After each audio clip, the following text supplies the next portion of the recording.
Hello, hello. Welcome back to Mrs. Fortenberry's Art Studio. Today we are going to make this cute little dream pillow. Some people call them wish pillows or prayer pillows.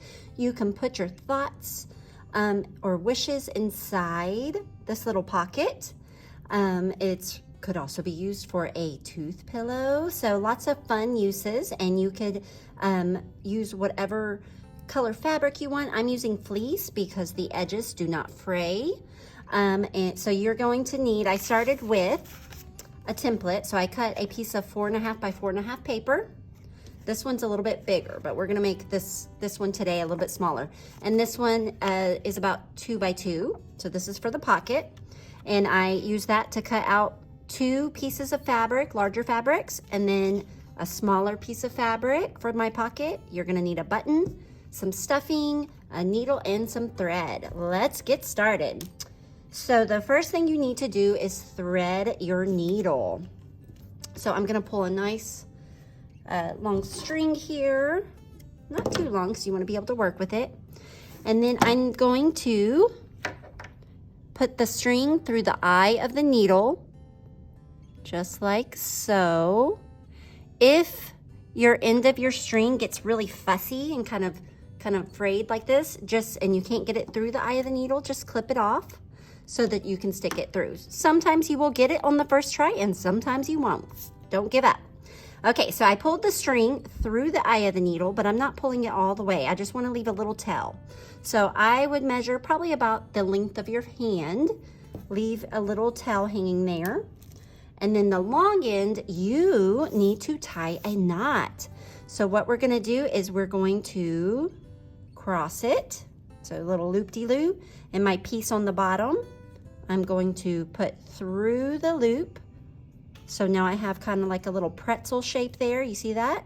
And just pull, and voila, you have a little knot. And then you are going to start this project by sewing your button onto the little pocket square. So I'm gonna put it in the middle, make sure I line it up where I want. And I'm going to start from the bottom of my fabric and poke it through one hole, like so. Now, I'm gonna pull it all the way until it stops because of my knot.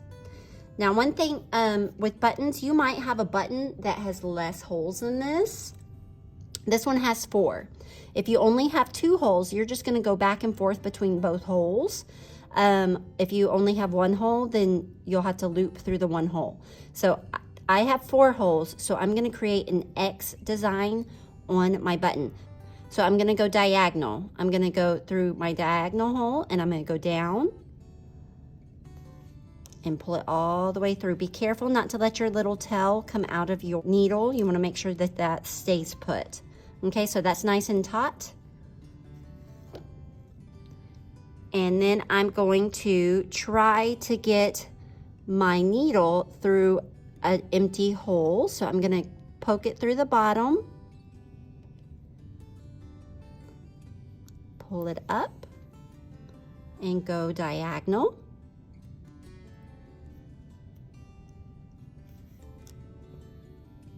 And then you have a little X. It's a crisscross pattern. I would do that at least 2 or 3 times. So I'm gonna go through the first hole that I went through, my top corner here, pull it all the way through, put it through the diagonal. So you're gonna go in the same order.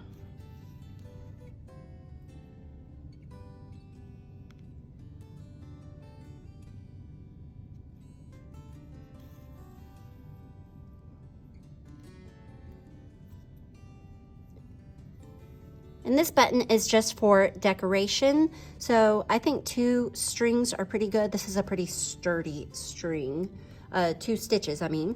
So now I'm all done stitching that on, and we have to tie off our string.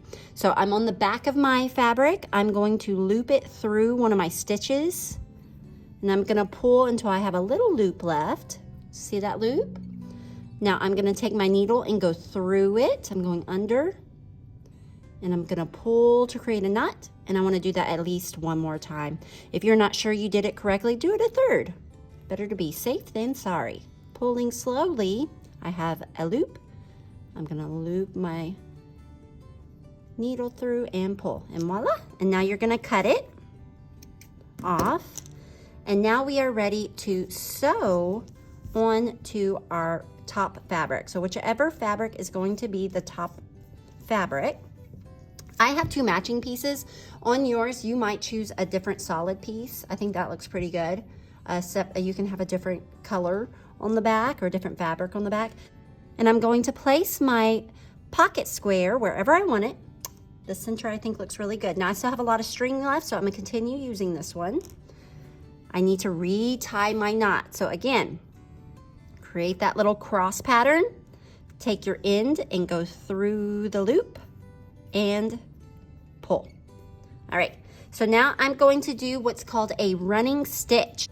So I want to sew the sides of my pocket and the bottom. Do not sew the top of your pocket. You want that opening there to make it an actual pocket. So I'm gonna start at the top corner. So I need to find the top corner. I'm going through the bottom. And I'm going to pull up until my knot meets the fabric. I can't pull anymore. And now it's a running stitch. So I'm going to go back down. So I'm going up and down, going through the top and the bottom through this process. And I'm staying close to the edge, but not off the edge. Okay, so I have a nice little stitch there, if you can see that. And I want to try to make as straight a line as possible. This is hand stitching, and it might be the first time for some of you to be doing this. So if it's not perfect, that is okay. So pulling it through. This is not a race. Go slow and steady. So I'm going to the back and to the front. Now, if you accidentally, look, check where your needle's at. That's not where I need my stitch. I need it on the pocket. So do not keep pulling. Take it out and try to find your mark.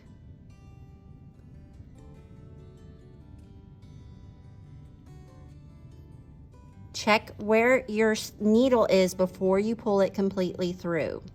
That's close enough. So you're just going up and down slowly to make a running stitch. So it looks kind of like a broken line.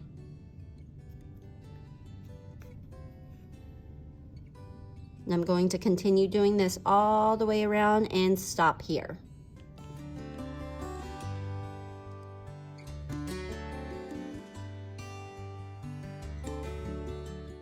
Okay, I'm on my last stitch, so I'm going to pull it all the way through, leaving this top of the pocket open.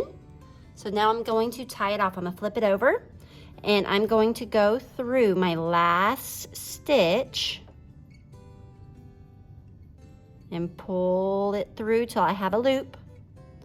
So I have that little loop there, and I'm gonna go under, swoop my needle through and pull. I'm gonna do that one more time.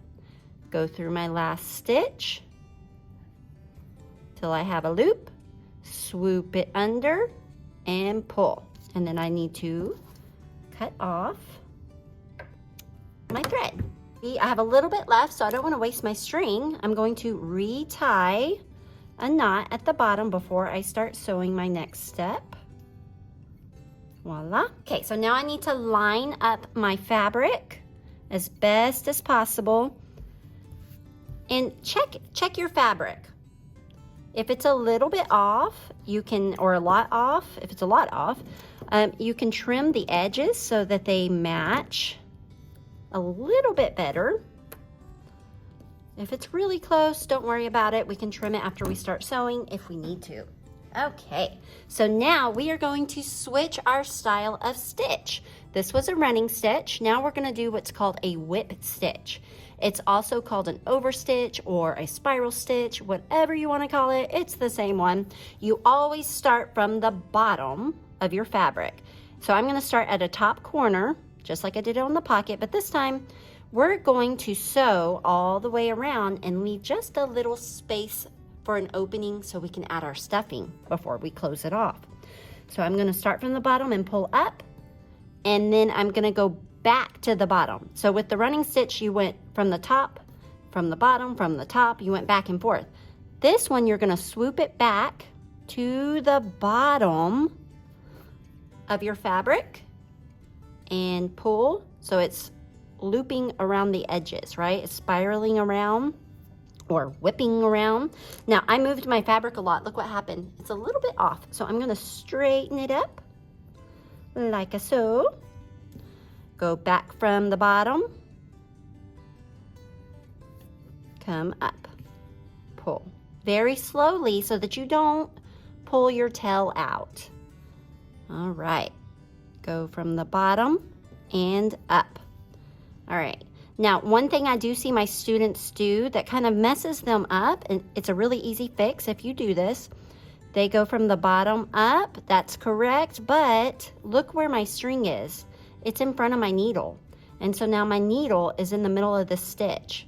So if that happens, just take your needle and go under it so that it's behind the stitch. Okay, let's keep going. Okay, now when you have about a hand's length left of your string, go ahead and tie it off and get a new string. If it's too short, it's gonna be really, really hard, guys, to tie it off. So I'm gonna flip my pillow over and I'm going to go through the last stitch, pull it through very carefully so you don't pull your needle out till I have a loop. And then I'm gonna swoop my needle through and pull. And I'm gonna do it one more time. Swoop, there's my loop, swoop it through and pull. Now I'm gonna cut this off and re-thread my needle.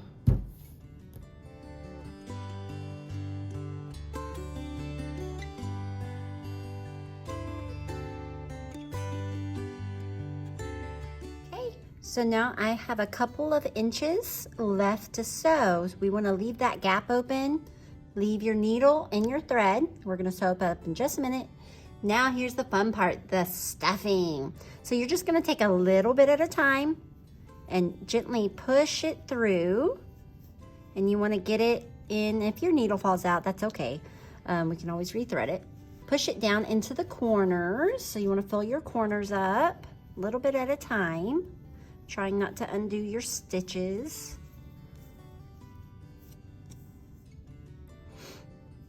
And you want to get it pretty full, but not too full to where it's hard to sew it shut. Here we go. Pack it in there. A little bit more.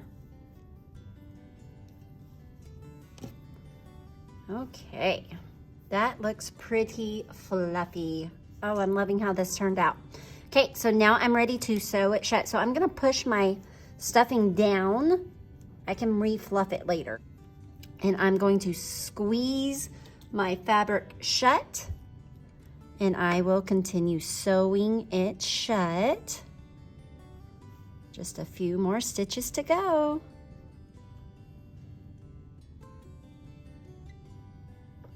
And I'm all done. I am just tying off my string, and I let my string get really short because it was at the very end.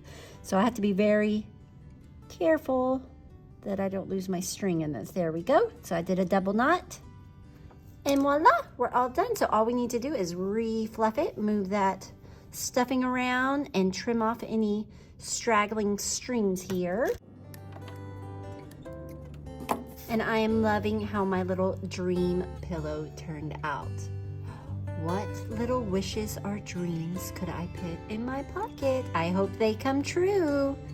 Bye guys, thanks for creating with me.